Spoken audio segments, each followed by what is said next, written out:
দলীয় আদর্শ এবং জনজাতিদের আবেগ ভালোবাসার জলাঞ্জলি দিয়ে শাসক বিরোধী মিশে আজ একাকার। মন্ত্রিসভার সদস্য হিসেবে শপথ নিয়েছেন অনিমেষ দেববর্মা এবং বৃষকেতু দেববর্মা। কিন্তু শপথ বাক্য পাঠ করার পরেই রাজভবনে দাঁড়িয়ে আবারও জনজাতি দরদ দেখালেন তিপ্রামথার সুপ্রিমো প্রদ্যোৎ কিশোর দেববর্মন। এমনটাই অভিমত রাজনৈতিক মহলের।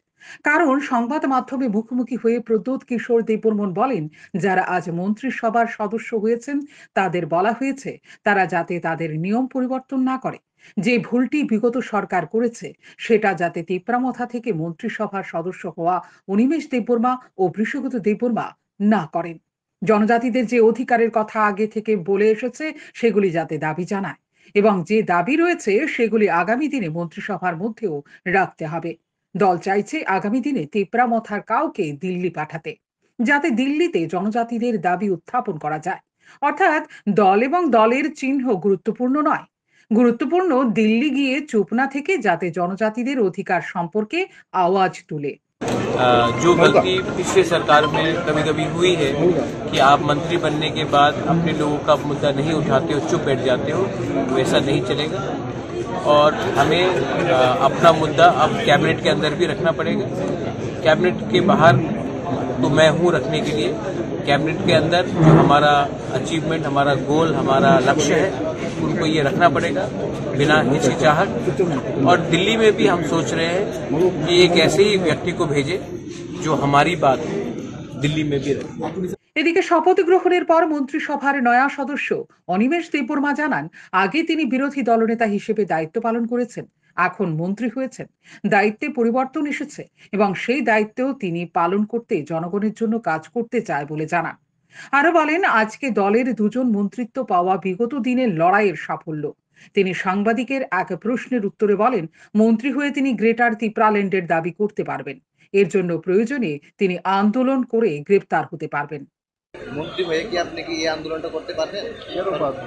সরকার তো বরাবরই মন্ত্রীরা গ্রেপ্তার হয়েছে অনেক জায়গায়, কেন্দ্রীয় মন্ত্রীরা গ্রেপ্তার হয়েছে, আন্দোলন করতে কি হবে? যখন আন্দোলনের এমন একটা পরিস্থিতি হবে, করবো কি আছে।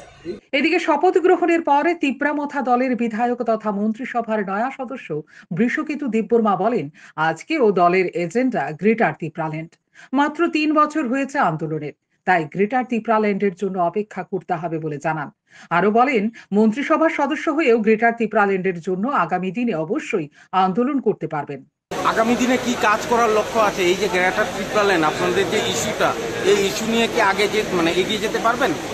কেন পারবো না? গ্রেটার ত্রিপুরাল্যান্ড আমাদের পলিটিক্যাল আমাদের এজেন্ডা। আমরা আজকে সরকারের উদ্দেশ্যে ঠিক আছে, কিন্তু আমাদের দাবি অবশ্যই থাকবে। হয়তো জনগণের প্রশ্ন হতে পারে কবে পাওয়া যাবে গ্রেটার ত্রিপুরা, হয়তো আপনারা প্রশ্ন করতে পারেন কবে পাওয়া যাবে গ্রেটার ত্রিপুরাল্যান্ড। আপনারা জানেন কয়েক মাস আগে রাম মন্দির হয়েছে, রাম মন্দির করার জন্য 500 বছর আন্দোলন করতে হয়েছে। আমরা কত বছর আন্দোলন করেছি? মাত্র 3 বছর। আপনিও কি মনে করছেন যে 500 বছর পরে গ্রেটার তিপ্রাল্যান্ড হবে? এটা বলছি না, আমি শুধু উদাহরণটা দিলাম। যেমন ধরুন আমার ঝাড়খণ্ড রাজ্যটা হয়েছে, তারা কত বছর আন্দোলন করে, অনেক আন্দোলন করে, আমরাও আন্দোলন করে। থেকে কি আপনারা গ্রেটার তিপ্রাল্যান্ড করতে পারবেন? গ্রেটার তিপ্রাল্যান্ড আমরা জানাচ্ছি এই এখন সরকার তো সরকারের বিরোধিতা করছে। হ্যাঁ, এই সরকার তো গ্রেটার তিপ্রাল্যান্ডের বিরোধিতা করছে। বিরোধিতা করুক না, কি প্রবলেম আছে? আপনারা কি সরকারের থেকে এই আন্দোলন করতে পারবেন? অবশ্যই পারবো। তবে বলার অপেক্ষা রাখে না। 2023 বিধানসভা নির্বাচনের আগে বিজেপি এবং তিপ্রামথার বন্ধুত্ব প্রকাশ্যে না আসলেও লোকসভা নির্বাচনের আগে ভোরের আলোর মতো পরিষ্কার হয়ে গেছে। দুই দলের বন্ধুত্ব রাজভবনে শুভেচ্ছা বিনিময়ের মাধ্যমে প্রকাশ হলো বৃহস্পতিবার। মন্ত্রিসভার 2 সদস্যের মুখে ছিল গ্রেটার তিপ্রাল্যান্ডের দাবি। জনগণের স্বার্থে কাজ করার শব্দ তাদের মুখ থেকে চয়ন হয়নি বলেই চলে। তবে রাজ্য রাজনীতির পরিমণ্ডল কোন দিকে সেটা বোঝা গেছে এই দিন। মঞ্চে দাঁড়িয়ে গত কয়েকদিন আগে তথাকথিত জনদরদী নেতা বলেছিলেন, মন্ত্রী, গাড়ি, সিকিউরিটি এগুলি দিয়ে কি করবেন?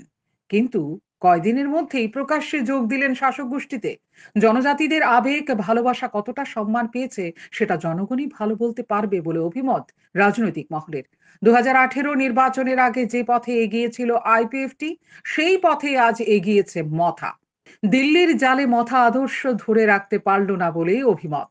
রাজ্যবাসী প্রত্যক্ষ করেছে রাজনীতিতে অসম্ভব কিছু নয়।